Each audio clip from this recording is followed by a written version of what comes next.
à vous, que Dieu vous bénisse de partout où vous nous recevez. Très heureux de pouvoir vous dire que Dieu vous bénisse parce que nous sommes en train d'apprendre bien évidemment comment est-ce que nous sommes bénis de toutes les bénédictions dans les lieux célestes en Christ. C'est le Éphésiens chapitre 1, le verset 3, mais aussi tous les principes qui nous emmènent à vivre les évidences des bénédictions que nous avons à cause de notre position en Christ. Tel est le sujet que nous sommes en train de voir depuis le numéro passé et je serai très heureux de pouvoir continuer dans cette même perspective afin de pouvoir vous édifier et surtout ensemble avec vous apprendre ce que Dieu a prévu pour nous. Restez connectés à Innov TV pour qu'ensemble nous puissions découvrir les principes des bénédictions. Je vais encore nous inviter à lire nos deux textes de la fois passée, Genèse chapitre 1er, Genèse chapitre 1, à partir du verset 26 cette fois-ci, qui dit ceci. Puis Dieu dit, faisons l'homme à notre image, selon notre ressemblance, et qu'il domine sur les poissons de la mer, sur les oiseaux du ciel, sur le bétail, sur toute la terre, et sur tous les reptiles qui rampent sur la terre. Dieu créa l'homme à son image, il le créa à l'image de Dieu. Il créa l'homme et la femme. Dieu les bénit, et Dieu leur dit, soyez féconds, multipliez, remplissez la terre et l'assujettissez, et dominez sur les poissons de la mer, sur les oiseaux du ciel et sur tout animal qui se meut sur la terre. Le deuxième texte, comme la fois passée toujours, Éphésiens chapitre 1 à partir du verset 1 qui dit « Paul, apôtre de Jésus-Christ, par la volonté de Dieu, aux saints qui sont à Éphèse et aux fidèles en Jésus-Christ. Que la grâce et la paix vous soient données de la part de notre Père et du Seigneur Jésus-Christ. Béni soit Dieu, le Père de notre Seigneur Jésus-Christ, qui nous a bénis de toutes sortes de bénédictions spirituelles dans les lieux célestes en Christ. En lui, Dieu nous a élus avant la fondation du monde pour que nous soyons saints et irrépréhensibles devant lui, nous ayant prédestinés dans son amour à être ses enfants d'adoption par Jésus-Christ selon le bon plaisir de sa volonté. J'ai beaucoup insisté la fois passée sur la répétition du concept de la volonté de Dieu dans ce texte d'Éphésiens chapitre 1 pour vous faire voir que ce que l'apôtre Paul est en train d'étaler ici, ce sont des choses que Dieu veut pour nous. Et parmi ces choses, il parle de toutes sortes de bénédictions. Donc, dans le plan de Dieu, Dieu aime et Dieu veut nous voir bénis. Alors, comme je l'ai dit la fois passée, penser que la bénédiction est satanique ou que la bénédiction n'est pas de Dieu, c'est mal comprendre la bénédiction. La bénédiction est une chose que Dieu a mise à notre disposition afin de nous octroyer le pouvoir de la réussite. Et je m'étais arrêté la fois passée en vous faisant voir que la base, l'une des bases de la bénédiction, ce sont les paroles. Ce que l'on dit, le discours que l'on tient, les mots que l'on sort. Alors ce sont là les points de départ de la bénédiction. Ce que vous prononcez, ce qui sort de votre bouche ou ce que l'on dit sur vous, c'est ce qui vous emmène à être béni. C'est la raison pour laquelle vous allez vous rendre compte que lorsque Isaac était proche de la mort, il a voulu parler sur ses fils, sur son fils Ésaü. Et d'ailleurs, quand Rebecca a entendu cela, Rebecca a doublé le match et a donné l'opportunité à Jacob qui a reçu les paroles. Je me suis toujours posé la question, ce n'était que des paroles. Donc Isaac pouvait les dire et à Ésaü et à Jacob. Et surtout, ça m'a toujours choqué lorsque Ésaü arrive, Isaac lui dit, je n'ai plus rien à te donner, ton frère, après toute la bénédiction. Mais ce n'était que des paroles. Si ce n'est que des paroles, il pouvait répéter les mêmes paroles. Mais c'est là que vous comprendrez que la bénédiction sont des paroles, mais des paroles qui ont une source spirituelle. Quand le spirituel n'a pas mis des paroles dans la bouche de celui qui bénit, même si il veut parler, le revêtement, la charge spirituelle de la bénédiction ne sera pas relâchée. Pour que la charge spirituelle de la bénédiction soit relâchée, il faut que le spirituel dépose les mots ou le discours dans la bouche de celui qui bénit. Voilà pourquoi Isaac a dit, fais-moi un mets comme j'aime, que je mange, afin que mon âme te bénisse. Il n'a pas dit ma bouche, il a dit mon âme. Ça veut dire, ce que ma bouche dira provient de quelque part. Et ça provient du spirituel. Donc ça, c'est un principe important. Donc les paroles étaient encore dans la bouche d'Isaac, mais il ne pouvait pas répéter les mêmes paroles, parce que quand on dit les paroles de bénédiction, on relâche un manteau. Même si tu reprends les mêmes paroles, tu ne vas pas relâcher le même manteau. C'est très important. La deuxième base que j'aimerais nous donner sur ce sujet, c'est que la bénédiction marche toujours avec le principe de la multiplication. Chaque fois que Dieu bénit, Dieu relâche la capacité de multiplier. Si vous voulez savoir si vous êtes béni ou pas, regardez si ce qui vient entre vos mains se multiplie. La bénédiction marche toujours avec la multiplication. Regardez, même lorsque Dieu a béni les poissons, toujours dans Genèse chapitre 1, la Bible déclare que Dieu leur a donné l'ordre de bénédiction et il a parlé de la multiplication. Il a dit multipliez-vous dans les eaux, remplissez les mers. Donc, la bénédiction est toujours liée à ce phénomène qu'on appelle la multiplication. Tout ce qui est béni se multiplie. Tout ce qui est béni augmente en nombre. Et si ce que tu as, ce que tu fais, n'augmente pas en nombre, alors il y a beaucoup de doutes qu'on puisse parler de bénédiction. La bénédiction emmène toujours la multiplication. Lorsque Jésus a pris les pains et les poissons, il a béni, il a rendu grâce. Et après avoir rendu grâce, il y a eu multiplication. Partout où il y aura bénédiction, vous constaterez la multiplication. Partout où il y a bénédiction, vous constaterez l'augmentation en nombre. Parce que la bénédiction emmène toujours la multiplication. C'est comme ça que ça fonctionne.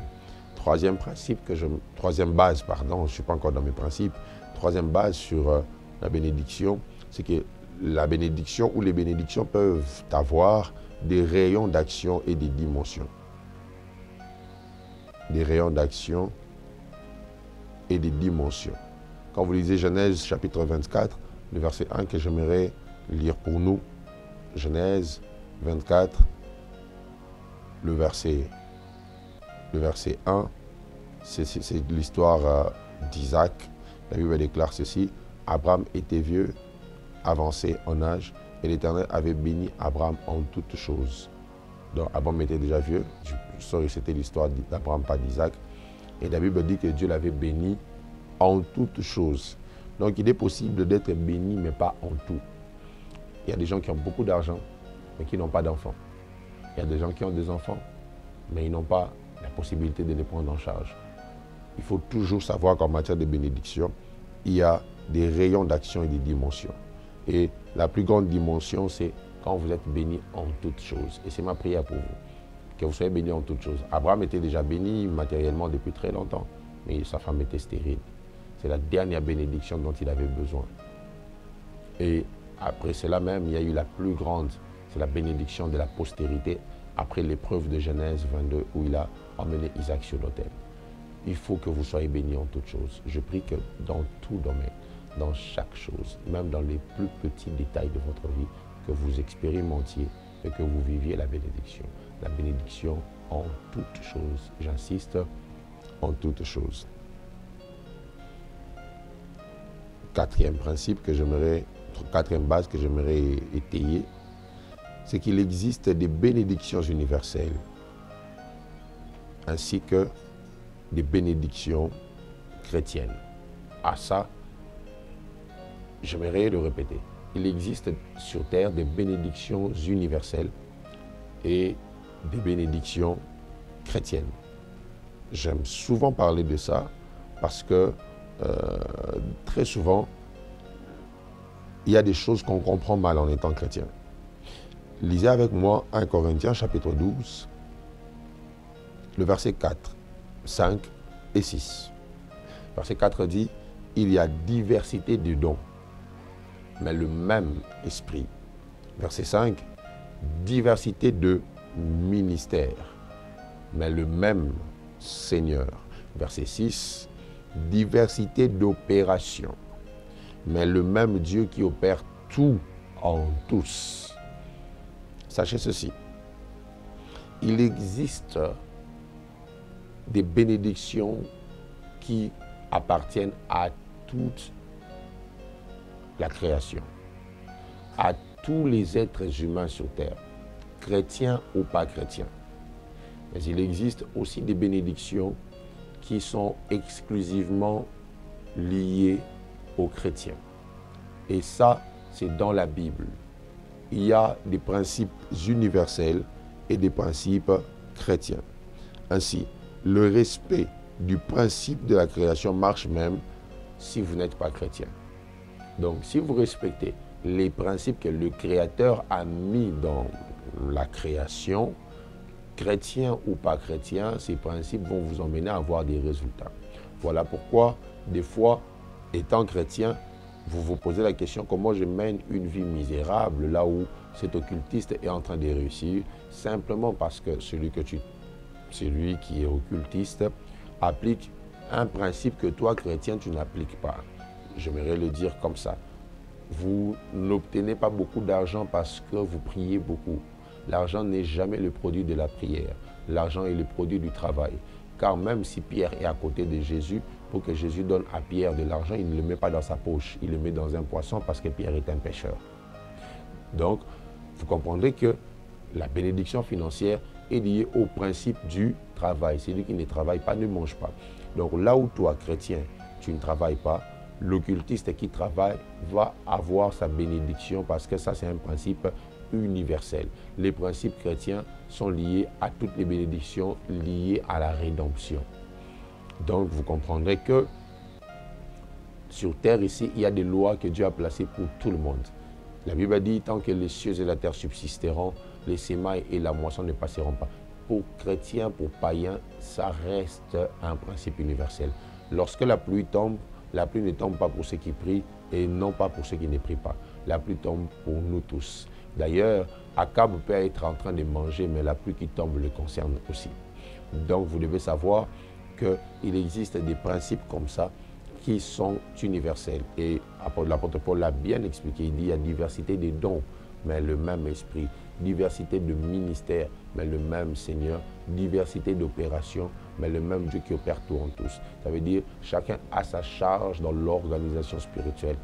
Dieu a la charge des opérations, le Christ a la charge de la rédemption et l'Esprit a la charge des manifestations à l'Église. Si vous pensez qu'à cause de votre position en Christ, vous pouvez avoir des millions sans travailler, alors vous n'aurez jamais à expérimenter la bénédiction de Dieu à une certaine dimension. Donc, retenez que certains principes sont divins et non chrétiens. C'est ce que je voulais vous dire depuis tout ce temps en une seule phrase. Dernière base que j'aimerais nous donner, c'est une dimension qui se cache derrière cette phrase, que Dieu te bénisse. Je le dis derrière sur quelqu'un, que Dieu te bénisse. Dans cette phrase, il y a la dimension du souhait. Ou quand je dis que Dieu te bénisse, c'est comme un souhait. Mais dans la même phrase, il y a la dimension de l'ordre. L'ordre, c'est quand un supérieur le dit à un inférieur, quand quelqu'un qui a le pouvoir dans ses paroles de bénir, prononce des paroles sur vous, alors là, c'est un ordre de bénédiction. Ce n'est pas qu'un simple souhait. N'importe qui peut te dire que Dieu te bénisse, mais ça n'a pas le même poids, ce n'est pas le même ordre. J'aime ce que l'apôtre Ivan Casta nous dit souvent. Il dit, cette phrase, que Dieu te bénisse, dans ma bouche, n'a pas le même poids que lorsqu'elle sort de la bouche de Papa Adeboyi. Parce que ce n'est pas la même dimension d'autorité spirituelle. Ça, c'est une leçon très importante que j'aimerais bien vous faire savoir. Permettez-moi, comme j'ai encore du temps, de continuer à vous donner, des bases. Autre chose, c'est que la bénédiction ne vient pas dans le parcours. Elle commence au début du parcours. Vous allez vous rendre compte que c'est au début de la création de l'homme, dès que Dieu l'a fait Directement, Dieu a béni l'homme. Directement. Dieu n'a pas attendu. Dieu a directement béni. Waouh. C'est quand j'imagine l'être humain, tous les systèmes qu'il y a dans le corps de l'être humain, je me dis, mais comment Dieu a pris le temps de faire tout ça? Quel niveau d'intelligence, appelons ça même comme ça, pour faire un être humain qui est autonome, qui fonctionne de lui-même. Quand il est déchargé, il dort et après qu'il se soit endormi, il reprend de force comme un téléphone qui était branché dans une prise. Ça, c'est la plus grande expression de la science de Dieu.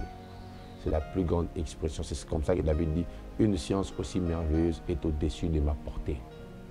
Elle est tellement merveilleuse. Quel mécanisme de Dieu derrière l'être humain. Et Dieu bénit l'homme au début.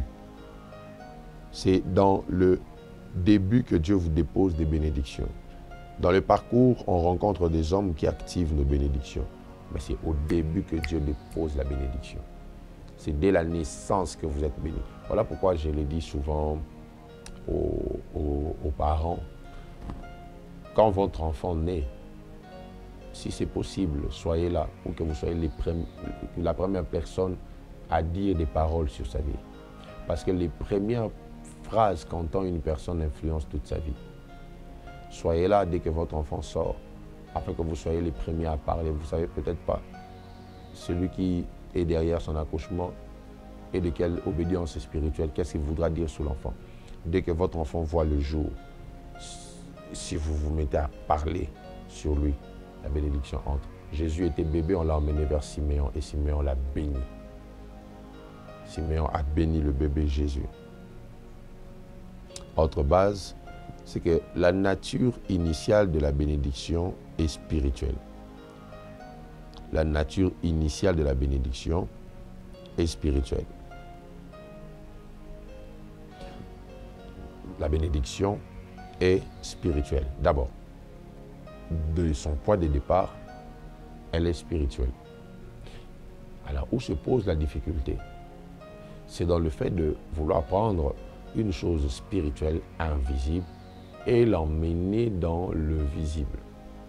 La difficulté se pose lorsqu'il faut prendre ces bénédictions spirituelles, en plus dans le lieu céleste, dit l'apôtre Paul, et les emmener dans le lieu terrestre, ou soit dans le monde visible. C'est l'une des grandes questions qui se cachent derrière le principe de la bénédiction.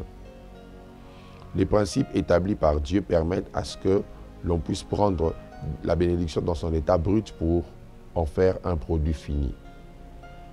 Donc, les bénédictions sont déjà reçues, mais elles doivent s'activer pour fonctionner dans cet environnement. C'est comme ça, vous verrez que l'ange qui vient parler à Daniel dit à Daniel, dès le premier jour quand tu as commencé à prier, tu avais déjà été répondu. Mais il a fallu 21 jours pour que la réponse arrive à Daniel. Mais au ciel, dans le spirituel, c'était déjà libéré. Et c'est souvent là que se pose le vrai problème avec le concept de la bénédiction. Je suis béni, oui. Tu es béni, oui.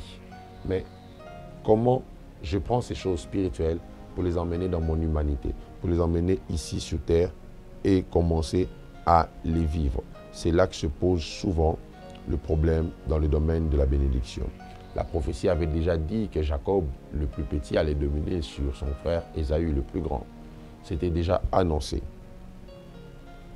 Mais il fallait que quelqu'un au nom d'Isaac puisse activer la chose qui était annoncée. Autre principe, il n'y a pas que Dieu qui bénit, mais aussi des hommes équipés par Dieu. Dieu a équipé des hommes qui peuvent ou qui sont des canaux de bénédiction. Voilà pourquoi je crois toujours que sur le parcours de celui qui est béni, Dieu crée des rencontres. Des rencontres avec des personnes qui ont les mots, les phrases, l'onction qu'il faut pour que votre destinée soit challengée, qu'elle soit transformée. Et je prie au nom de Jésus que Dieu vous mette sur le chemin de celui qui porte la bénédiction qu'il faut pour votre transformation. Au nom puissant de Jésus que nous avons ainsi prié. Amen. Que Dieu vous bénisse et je serai heureux de vous retrouver pour le dernier numéro de la semaine. Bye bye.